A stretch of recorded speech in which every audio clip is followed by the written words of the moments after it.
Good afternoon and welcome to this NZIB webinar. My name is Malcolm Fleming, the Chief Executive of the Institute. The NZIB is pleased to host a follow-up event to two earlier contracts webinars that explored the impact that COVID-19 has had on construction projects with a particular focus on the conditions of contract NZS 3910. The first webinar we ran on contracts covered the implications to contracts that were imposed by the level 4 lockdown. And while the second webinar turns its attention to productivity loss issues that arose as we moved to level 3. The key messaging at the time was that contractors and principals were encouraged to take a pragmatic approach to agreeing a fair outcome for both parties. Stephen Price of Minter Ellison Rudd Watts commented in the first webinar that it may be a little unusual for a lawyer to say that please don't get too hung up on the contract. So we're now sitting at level 1, the site's now effectively operating as they did pre-COVID-19. It is therefore timely to wrap up how the main contractors and principals dealt with the contract issues that arose across the COVID-19 lockdown, level 3, level 2 life cycle. We're hopeful, of course, that we are currently at the end point of that life cycle. So along with the contractual summary today, we will review the role of the engineer to the contract, both throughout COVID-19 and what changes to the role are currently being considered. There are a good number of NZIB members who act as engineer to the contract, and so this topic is one that is important to the Institute. To provide a balanced perspective today, we have two speakers. Janine Stewart, who is a construction division partner at Minter Ellison Rudd Watts, and Janine has built an increasingly high profile within the construction industry, having been a member of MB's Building Advisory Panel, and she currently sits on the Construction Sector Accord. Our second presenter is Peter Neven, who is an acknowledged leader in the New Zealand construction industry. He was a general manager of the Fletcher Construction Company for 17 years and has subsequently been providing advice to both public and private sector clients on commercial issues within the construction industry. Peter is a past president of the NZIB. He's also currently the chair of the Registered Master Builders Association. So before I hand over to Janine and Peter, I would like to make you aware of the upcoming NZIB events, which are in the traditional sense, something we're unable to have been talking about through the webinar series to date. So through the course of July, we have 3. In Auckland, we have a site visit to the America's Cup bases, and a presentation by Wynyard Edge Alliance, and that's on the 23rd of July. On the same date, we have a site visit in Wellington to Willis Bond's Cuba Street precinct. And in Christchurch, later on in the month, on the 28th of July, we have a site visit to the Christ College Cathedral. So the NZIB is very pleased to be back in business as usual with our in-person events, but these webinars will continue to be offered so that we can provide a broad CPD offering. So enjoy today's webinar. Please ask questions via the platform's Q&A function. I'll return after the 2 presentations to facilitate those questions. Well, thank you, Malcolm. I've obviously spoken 3 times to many of you on how COVID-19 issues are impacting upon contractual rights and obligations for principals, contractors and consultants. And I think it's timely to now hear from an industry expert in terms of how these issues have actually played out in practice. And so first what we'll do is we'll run through some key observations from Peter's perspective as to how contractual issues played out and how parties either did or didn't resolve their issues. And I'll talk to the small percentage of cases that weren't resolved and barriers that I saw were in the face of a resolution. We'll then turn to the role of the engineer to the contract, and I'll start by just giving some framework around the role and what it is under NZS 3910, and turn to Peter in terms of how he sees that role can help facilitate resolution of claims and also what changes might assist in better use of the role of the engineer in construction projects. So we'll turn to the next slide now, and we'll turn to Peter, who will work through what he has seen in industry and construction projects where we've had COVID-19 issues and disputes. Thanks, Janine. Well, first of all, I think that we can look back now and say that the government guidelines for settling the downtime during COVID-19 have proved to be very useful. Essentially, those guidelines recommended that the contracting parties should be reimbursed for both time and costs, regardless of what the contractual interpretation may or may not have been. Now, establishing the real costs in those situations is never that easy, but sensible negotiations seem to have resulted in a fair number of the parties getting the issue resolved. It would appear that some 70 to 80% of claims may have been settled using the guidelines, and the pain in most cases in settlements has been shared by all the parties, including subcontractors and suppliers, I have to add. So, the outcome and the guidelines from the government have proved to be very useful, as I said. I think for those parties that haven't settled, I think there's a number of reasons for that. I think the first reason is you may find that a lot of those parties that haven't settled probably didn't have a relationship before COVID-19 that they could call on. In other words, I call it a bank of goodwill between the parties to be able to settle these things, and they were probably in an adversarial relationship prior to COVID-19. And of course, that prevents the parties coming to sensible agreements. I guess it just reinforces the need for contractors and clients and consultants, for that matter, to make sure that you do develop very positive relationships very, very early on in contracts, and issues that come up can be settled relatively easily and quite quickly. Adversarial partnerships, of course, just foster great mistrust and create a difficult pathway to traverse when issues arise, as they invariably do. So, look, I think in summary, the government guidelines did prove very useful, and we're seeing a large percentage of cases having been settled or close to settlement, and a small residual of cases that will probably follow a very tough and time-consuming contractual path. I would agree with that. I'm probably more likely to see the 20 to 30% of cases that don't settle, because inevitably, despite everybody's best intentions, lawyers get involved. And I would agree with Peter that the government guideline has been the initial reference point for many of these cases. And I was just reflecting on the fact that when this guideline was being discussed, I recall a comment that it would just be great if we could get all the lawyers to agree with it, so we don't have any disputes. And I think that was a very admirable aspiration, but highly unlikely to happen. So, but I think what the government guideline did do is focus contractors on change of law claims, and it did dilute and diffuse the big suspension debate, at least in the projects that I was involved in, where there hadn't been a negotiated suspension. And the issue was whether or not a suspension was necessary. And so the focus moved to change of law and obviously extension of time based on unforeseeable events. And once there was that focus, that did lead to some resolution, but some of the issues that I saw being a barrier to resolution, and those that are still unresolved, related to where the standard forms had been amended by special conditions, so the government guideline didn't necessarily apply. And even though the intent of the guideline was to facilitate cash flow for those that were wanting to adopt contractual positions, if their contract was slightly different, they jumped on that. I think in some cases where we have worked in projects where there is a sort of government entity or a public entity, the issue has come down to whether that entity has in fact got funding to agree to a variation based on a change of law rather than go through the contract process. And so until they could get that clarity, it was very difficult to accept the change of law without referring to the contract. Then there were also the private entities that had their own cash flow issues, and that created a barrier in some cases.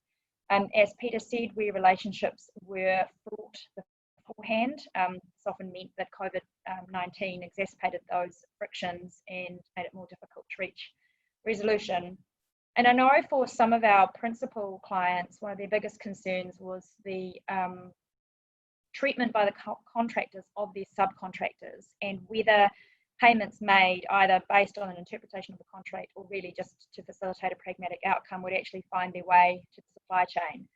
And I'm interested in Peter's comments on this, but from my review of some of the standard subcontract contracts that are in the market, they're very onerous on subcontractors and don't always pass through entitlements that the contractor has with the principal down to their subcontractors. So unless you ran into a contractor who was prepared to move past those and actually facilitate cash flow, concerns by the principal in terms of whether subcontractors would be paid did lead to some further friction.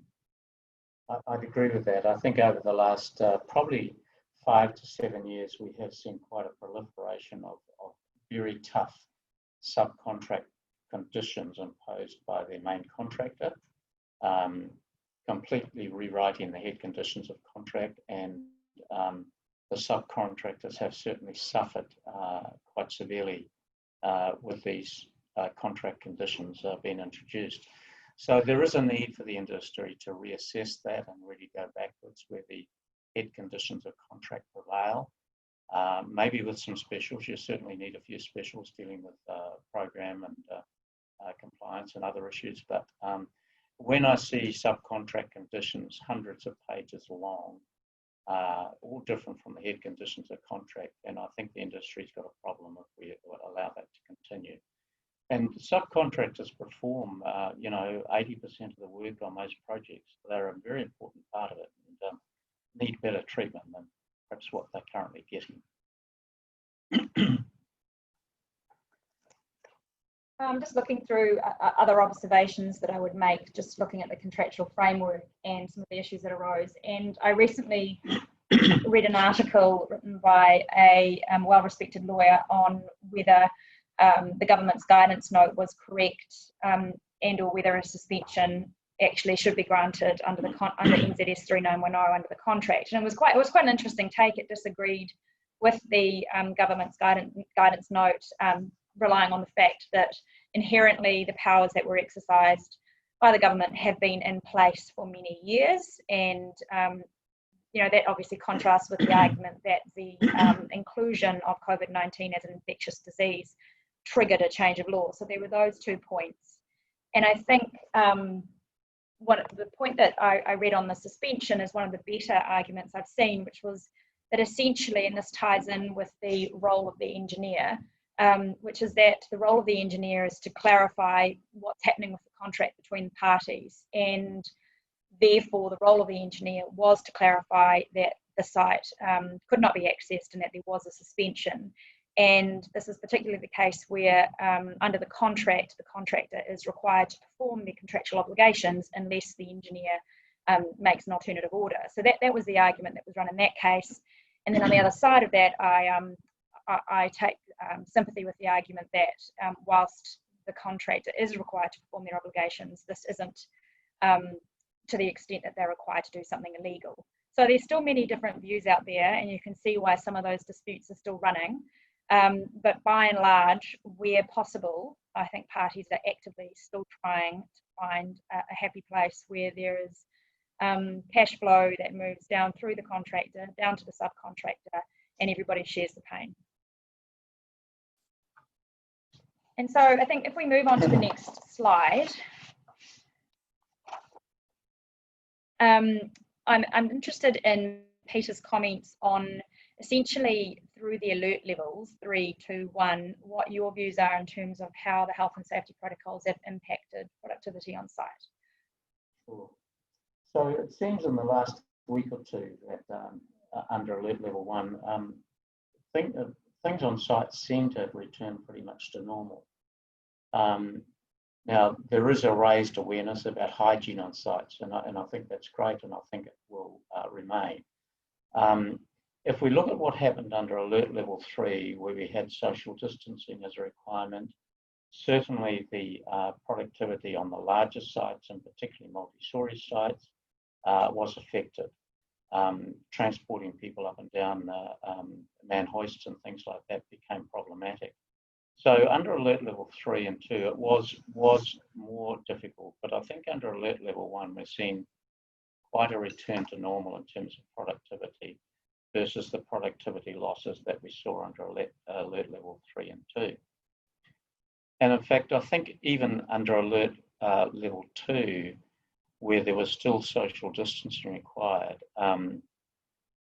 with good planning, I think a lot of people overcame and mitigated the loss of productivity by very, very good planning, rostering some subcontractors in the work and things like that. So again, with good planning, I think you can mitigate a lot of these issues, but I'm seeing it pretty much return to normal today, except for, as I say, much more heightened awareness about the need for hygiene on the sites.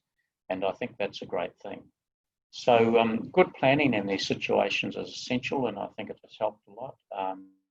But there was that period of time when we went back to work that productivity was certainly a major issue on major sites. In the residential market, I don't think it really affected the productivity issues too much at all.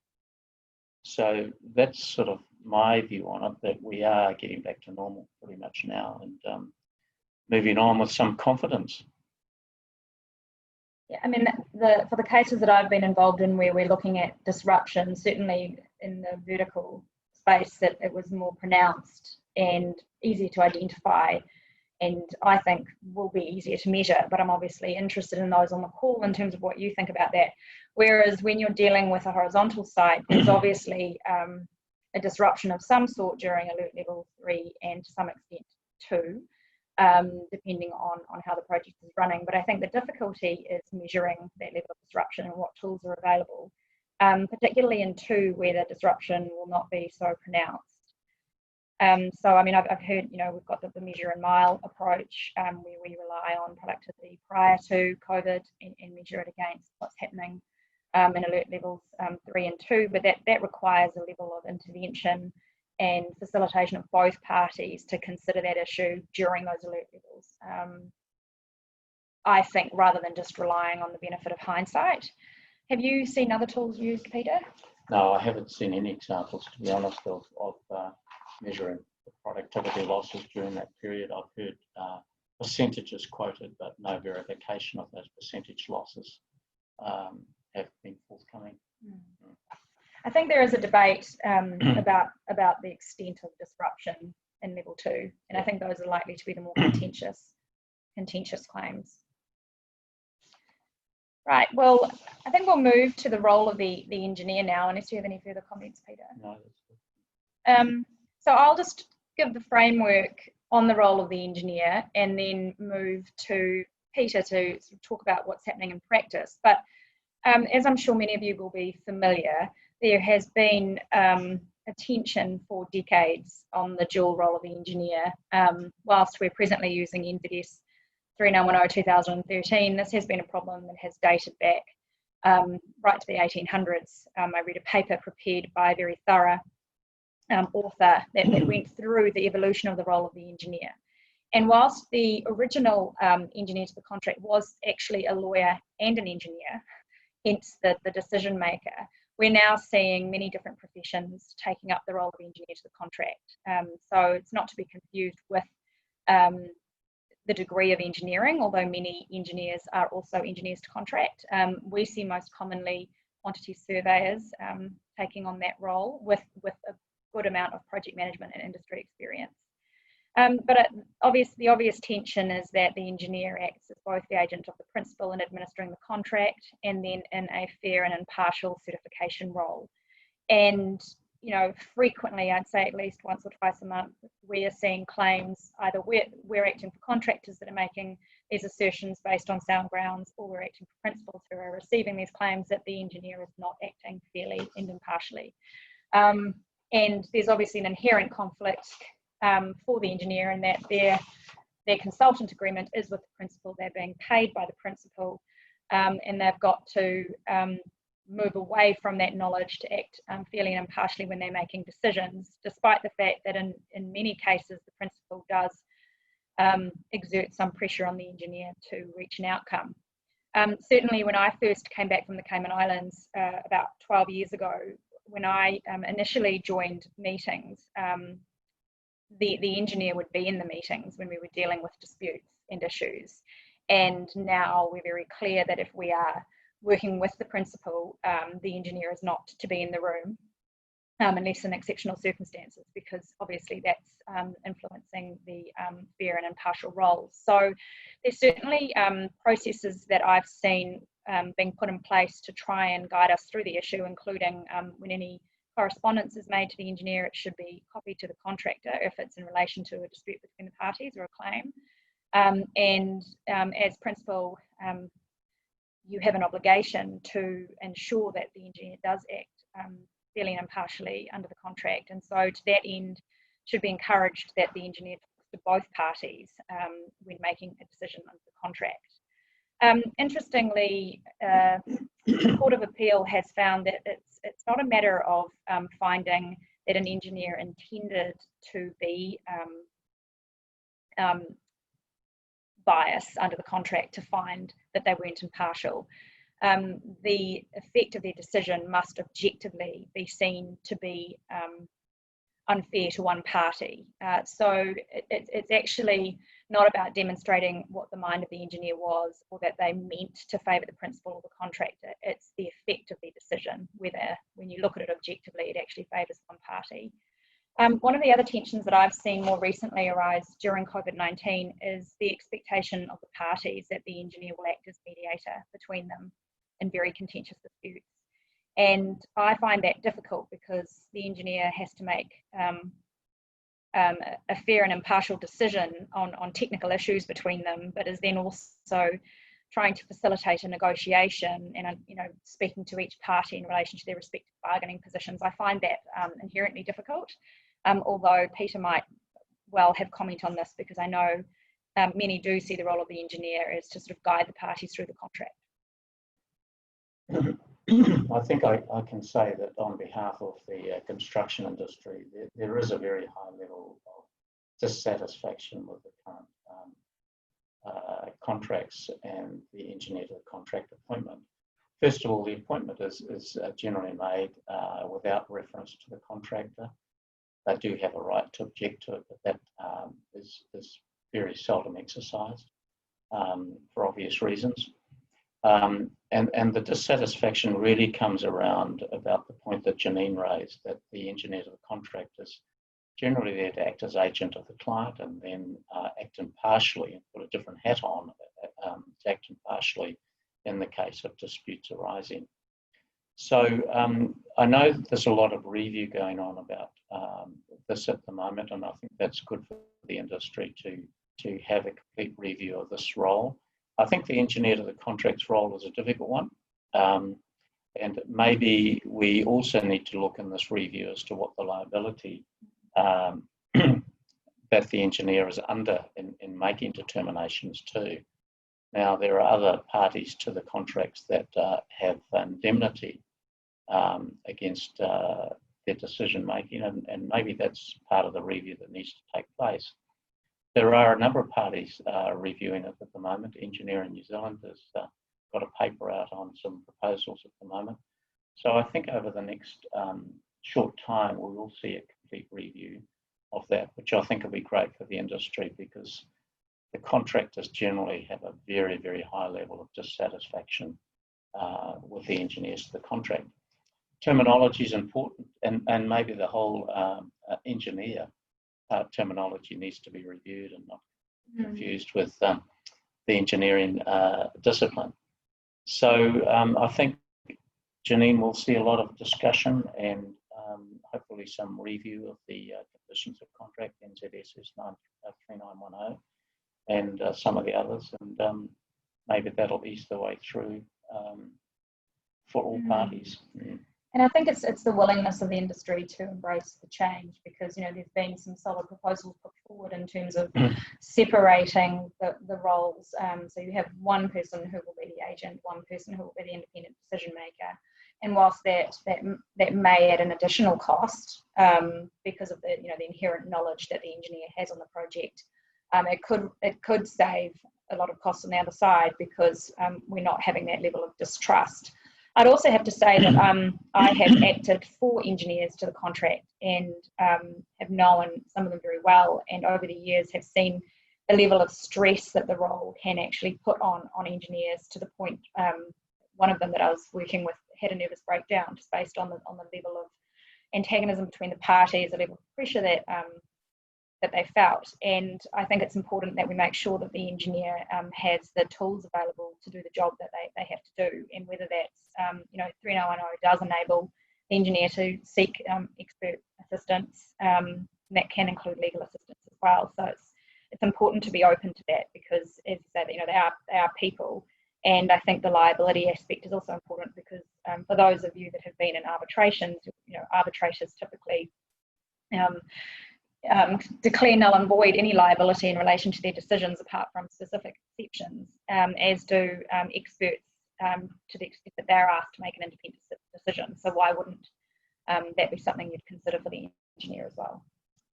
So Janine, the court's also looking at this Yes. issue, isn't it? So there are a number of parties that I think accept that it's not in good shape at the moment and does need review.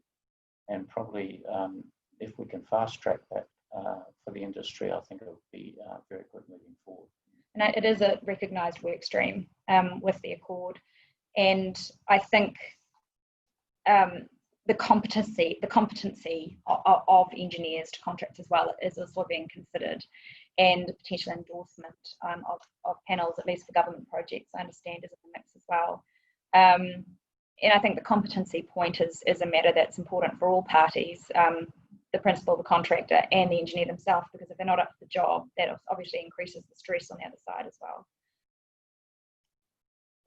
Yeah, so they do have the ability to seek legal advice, but I think my experience over the last few years with most of the issues that have needed a determination, it has been deferred to the engineer, to the lawyers, rather than the engineer actually make a decision in the first place. So we need a balance with that as well. Yeah. And if the engineer could make a decision first without threat of liability, I think that would help the way through quite a bit, even though that may be able to be overturned legally later. I think there's merit to that, because once the lawyers get involved, the reason they're involved is to really get to the bottom of what the contract says and what it means and how this impacts on the outcome, whereas with the engineer who's been involved for the duration, they'll have an instinctive feel about an outcome that can sometimes be better than any extensive legal analysis. And then, obviously there's the satisfaction process that leads you to arbitration, which is extremely legal in any event. So you're not really missing out if you don't get that. Although I'm doing myself out of a job, but I can see the merit in that. So I think good progress on that, and I think we will see some suggestions coming out from industry not too distant future, with seeking input from various parties. Yes. Good. I think that takes us really to the end of our session. We have also put some thought into, if we had our chance again and we were able to look at 3910 in the face of COVID-19, what would we change? And I think that's a difficult question, because, if you end up going through a contract and considering the interpretation, you're never going to get agreement between all the lawyers and all the parties. But I certainly think that if we could be more specific about a force majeure event under 10.3.1F, that would be helpful. We could provide some more specificity around the suspension point, that we, there's less likely to be alternative views. For example, some of the disputes that I've seen focus more quickly are where, even if it's not in the contractor's favour. So, for example, in one of the cases I've been involved in, the suspension provision was at the sole discretion of the principal. So the contractor didn't even go there. The focus was purely on change of law, and it meant there was a focused process and I think a better outcome. And that's just because of the clarity. Equally, that same process would have worked if that clause had favoured the contractor. So I'm not advancing a specific clause, I'm advancing clarity. Well, I think we can look at the lessons learned through COVID-19 because I think we can say it's going to happen again at some stage. It's predicted we may get a pandemic every 10 years now in the world. So we should learn those lessons and prepare for that occurrence again, I think. Turn to you, Malcolm. Right, go to a bit of Q&A. So I do have a question in there, but before we get to that, just a couple of things I want to pick up on. Peter, early on you in describing what a good contractor-principal relationship looks like. You commented a bank of goodwill. Some would say that the concept has been in a bit of decline in recent years. What's your own experience of that? I'm sorry, I missed the last part of your... Oh, some would say that the concept of, a bank of goodwill, good, strong, principal, main contractor relationships have possibly been in decline. Your personal observations? I think it has gone into decline a little bit. I think we've seen, and one of the reasons for that, I think, Malcolm, is we have seen a number of overseas contractors come here. And let's say they operate in a more litigious arena than what New Zealand has. I mean, New Zealand is a small population of 5 million people.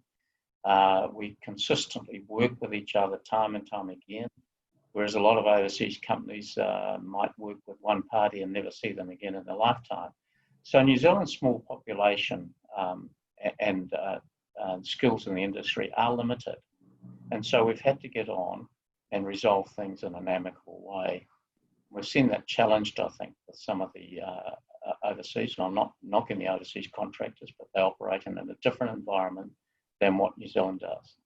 So it has happened. I think we need to reinforce and get back to the fact that we are a village of 5 million people, and we need to be beneficial to each other at the end of the day.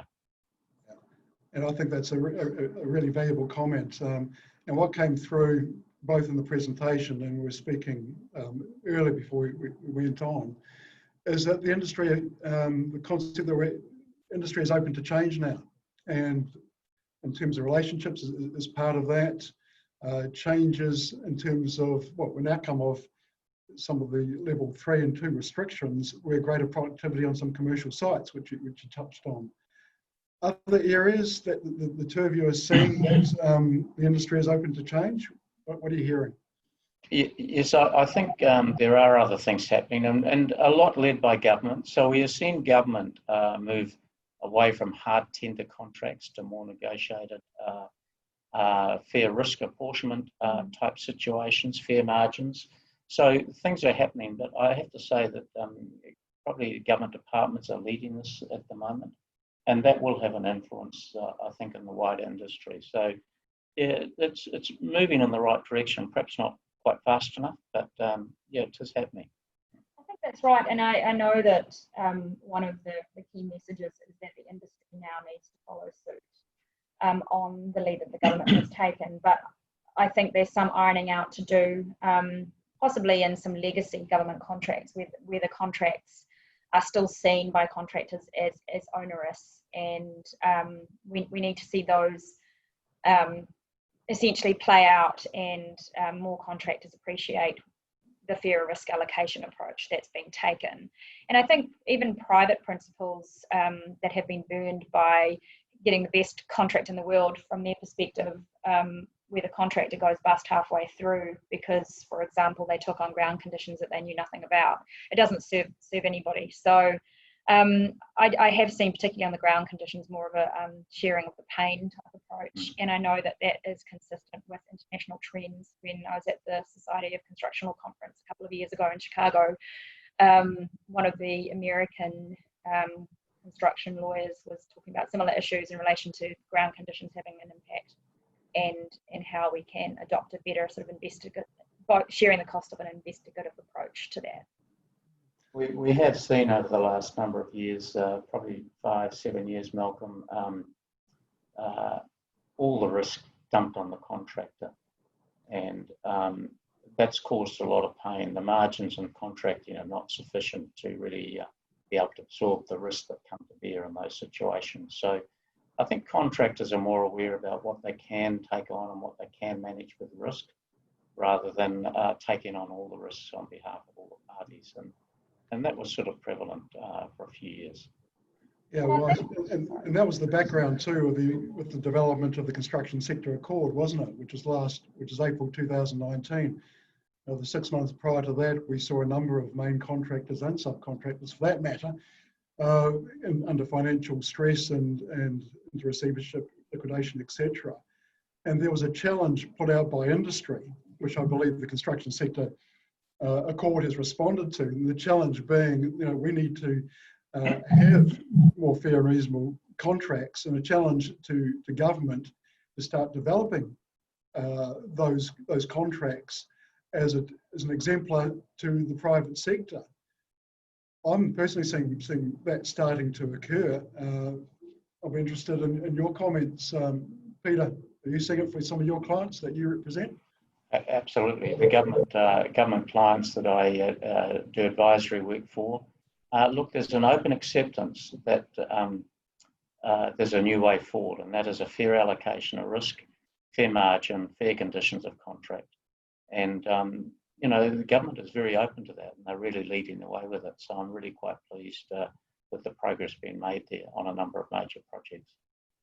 I'm interested in what both of you have to say actually around the point that contractors, and this is something that has been discussed, have a responsibility to price responsibly for the works rather than come in with the lowest price to win the job. And I appreciate that means the government and private principals shouldn't be just accepting the lowest price either. But there has been a message put to contractors to price responsibly so that they can complete the work at an appropriate margin, and they're not relying on variations to make their margin. I agree with that. You can't legislate for contractors. You can't legislate against them taking unnecessary commercial risks. I mean, you can't legislate around any commercial issue. So contractors have to be more responsible and more understanding. I think they have been tripped up with some very tricky conditions of contract and not understanding what the intent of those contractual conditions are. But more and more, I think they're seeking legal advice to understand exactly what they are committing to. And I think that's good. In the past, they were prepared to sign up without really understanding some of the detailed wording in contracts, on the basis that we've operated in the past in New Zealand on a fairly reasonable basis of resolving issues when they come up. But that's certainly changed in the last 5 years, and there was a fairly hard-nosed approach taken to things. So, yeah, I think contractors do need to be more commercially astute and more responsible about the risks that they are undertaking. I would absolutely agree with that. In terms of contractors, there's enough examples of what occurs when you underprice work, you go on thin margins. So not only for your financial viability, your inability to invest in your people and your technologies to make yourself more productive. And if you're unprofitable, you become unproductive. And it just goes into this terrible cycle. Yeah. So it's going to be a challenge for the industry now, and I've seen in a number of forums and other commentators have as well. That as an industry, we do not succumb, as we did after the GFC, to low margins for contractors, for lower fees for design consultants, because otherwise we're not going to be able to rebuild those balance sheets. We're not going to become an industry that, to use a term that we're putting in branding of our conference, built to last as companies within this industry, and the industry itself being resilient and profitable and productive. So I think that's got to be a real key message going forward. And if government's hearing that message, which it sounds like they are, and the good work of the Construction Sector Accord, which perhaps you can pick up on, Janine, that we're on a start of a more positive journey. I would agree with that, and it's been a focus from the outset of the Accord. There's a major focus at the moment on leadership on the different work streams. if you go back right to the beginning, there were work streams that were led by government, work streams that were led by industry, and work streams that were shared. And now that we're post-COVID, there's a renewed focus on those. You know, I think the Accord found its real place as a forum for dealing with the COVID issues, and you know, led the way in some key areas on that, with the input of key industry participants. And I think that's important because it was extended to key industry participants. It wasn't just the sort of you know, the 15 key group that was involved in that. But yes, there are some strong work streams moving out of that right back to the original transformation plan, focused on fair risk allocation, procurement, education to contractors around pricing and business feasibility, and the rest. It's been very positive, and I hear anecdotally a number of commentators from other industries saying, why doesn't our sector have a sector accord? So it's the timing was spot on as we went into COVID-19, of course. Any sort of commentary around the sort of the mood for change, construction sector accord, government, before we sort of move on?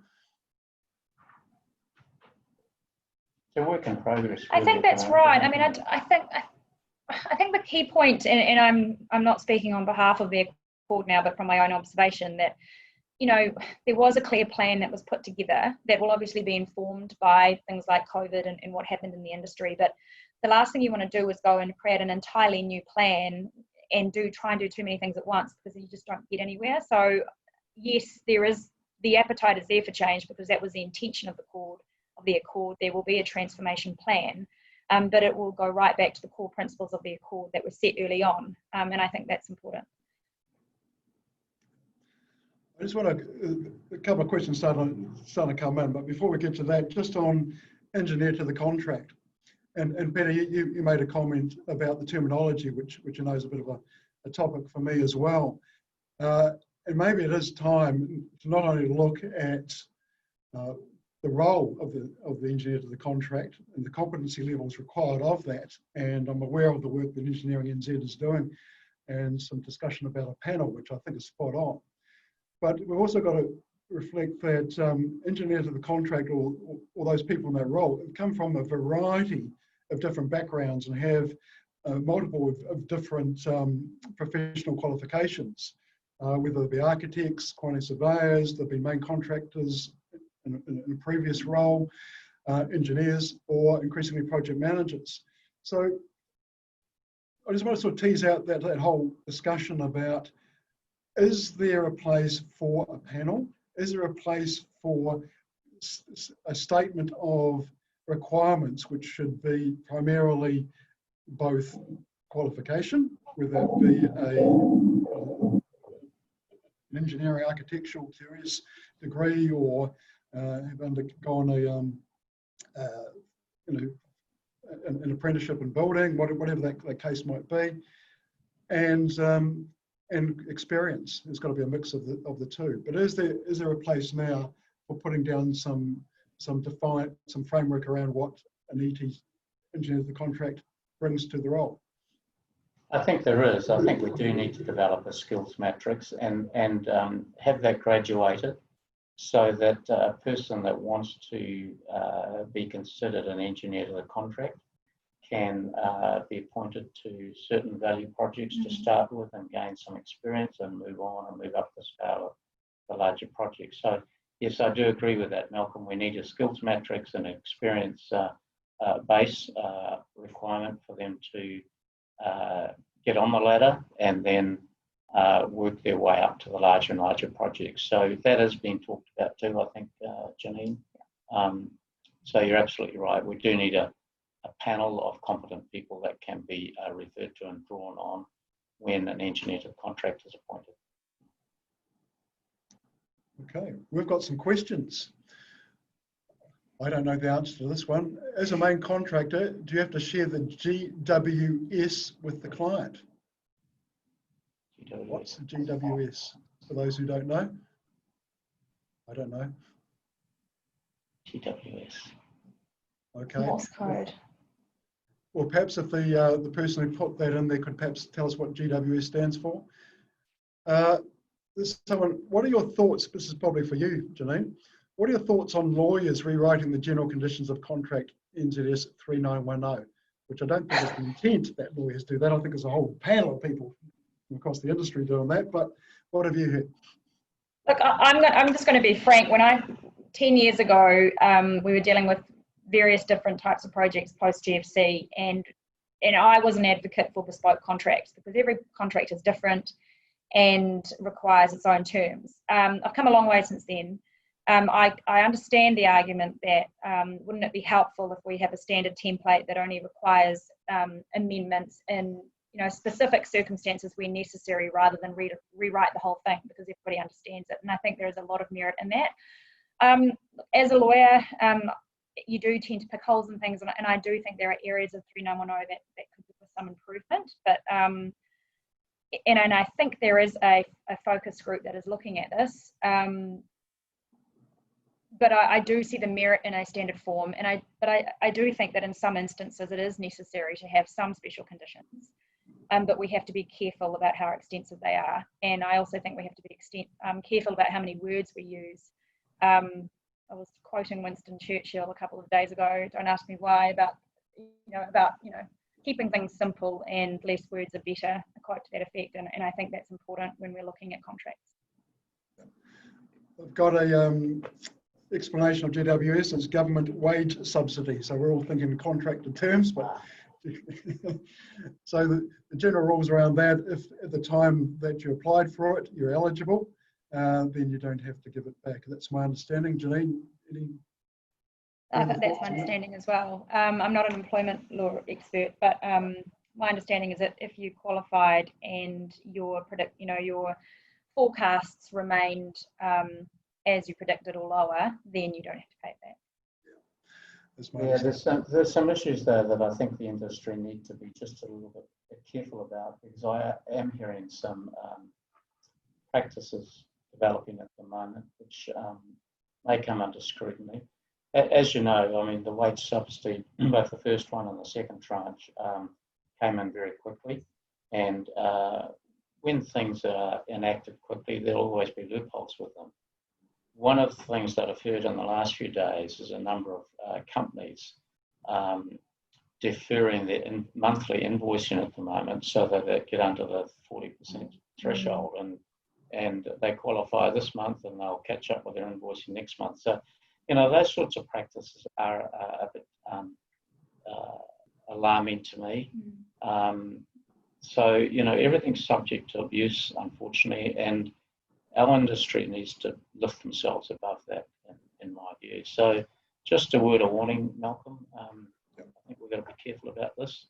Yeah, and I think that's right. Like at the moment, the government has given this industry a great deal of attention. A lot of positive work has been done by them. They've reinforced how critical they see the construction sector. So I think we need to behave well as an industry. And I've also seen claims made for wages as where the principal is aware that the wage subsidy was obtained, so essentially double dipping. And I mean that was easily identified by the principal, and I think the contractor readily backed down. But it is, I think that creates a level of distrust that's unnecessary. Okay, Peter, I've got one here for you. They're coming in thick and fast now, which is great.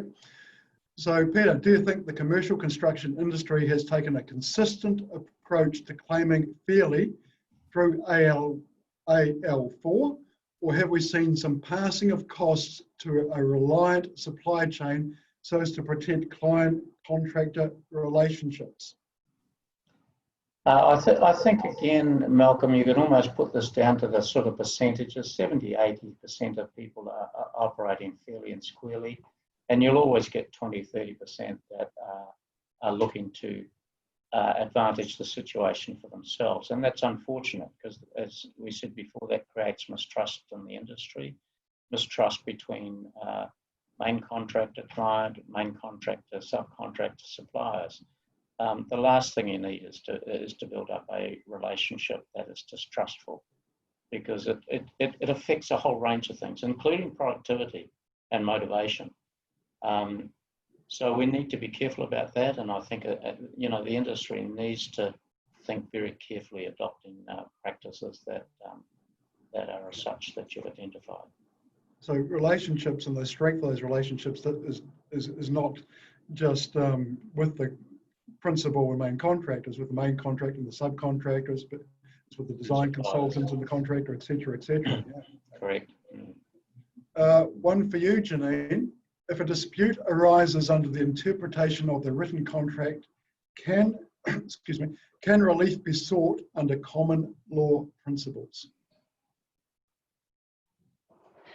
Well, the common law will, in some instances, inform the interpretation of the contract, in that the issue will come down to the extent that you can rely on context and other correspondence to inform the interpretation. But I think this question is focused on whether, if you have a contractual right, you're also able to pursue, say, negligence.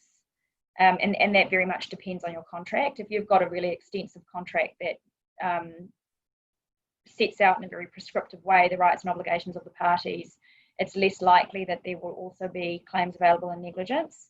Whereas if you have a less prescriptive contract, it's more likely there will be. I think there is a clear principle that where you have two commercial parties that have carefully and clearly set out their contractual obligations,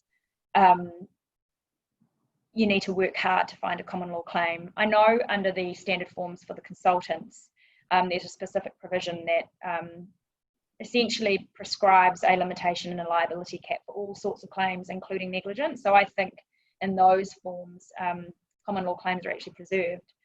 But as a general rule, a strong commercial contract will point against an implication of a common law liability, but it really depends on the circumstances. Here's someone who likes the idea, engineer to the contract becoming a standard.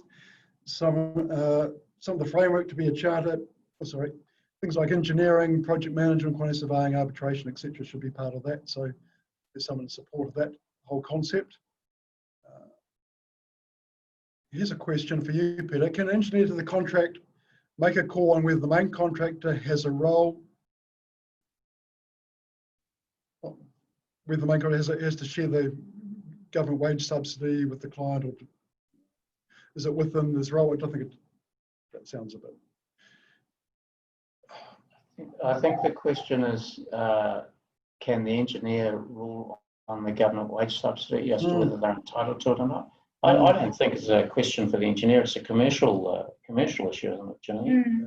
So it's whether they qualify or not commercially, and probably their accountants probably the best. I know. I think that's right. I don't know. Yeah. Is that the question? Yeah, I think it is. Yeah, and I agree. It's not an engineer to the contract call. I mean, the engineer to the contract will assess the validity of a claim for increased cost to perform the works under the change of law provision, for example. And if the contractor has received the government subsidy, that will be relevant to their claim potentially. So in that sense, I think you would have to disclose that when you're making a claim to the engineer. And I think that's the extent of the engineer's review of that, as opposed to, will the engineer dictate it must be shared with the principal? I mean, the engineer of the contract could be called upon to assess the loss of productivity situations and evaluate that. Yes, but yeah. Janine, I've got someone here asking, is the government/industry expected to make a decision on whether COVID-19 shutdown is a change of law or simply interpretation of an existing law? Has that worked itself through? I think, look, I haven't seen anything more on it recently. I think the extent of the government's guidance was in the MB guideline, which was issued as a guideline as opposed to a directive. Okay, here's a couple of good meaty ones to finish off with. Under 3910 requires the engineer to do everything and to delegate only certain functions to the engineer's rep. Is there a case for the engineer's rep to be primary contract administrator and decision making of first instance? leaving the formal decision role to a truly independent engineer, which is a question. If so, should the engineer's representative role also be revisited? Well, I think we've probably covered that, Malcolm. You know, I think there's a general consensus we need to separate the roles and the functions. So the answer to that's yes, and it's being looked at by the focus groups in the industry right now. So hopefully we'll see some outcomes of that in the near future. And here's someone I know from the engineering fraternity asking, some engineers are experiencing challenges with lawyers/procurers requiring special conditions that are not insurable for the professionals involved. We are working in a very difficult PI insurance market that will only get more constrained. How can we create a better awareness and attention among lawyers and procurers of these challenges and ensure constructive conversations around risk allocation? I've heard that feedback quite recently, actually, and I do think there's something to be said about having a forum to discuss these issues that lawyers are also attending, because lawyers are ultimately instructed by their clients, and in some cases, if the client wants to push for something, the lawyer must do as the client instructs, subject to their ethical obligations. But you know, the lawyer can certainly give advice about the likelihood, for example, if they include a clause that is not insurable, that if there's a breach, the likelihood that it will actually go anywhere, because if something's not insured, unless you have guarantees in place, etc., it's difficult to see what the value in it is beyond the capacity of the contractor at the time. So I think if you're wanting to make everybody in the industry, including lawyers, more aware of how we can better facilitate contracts that work for everybody, we need to have more discussion.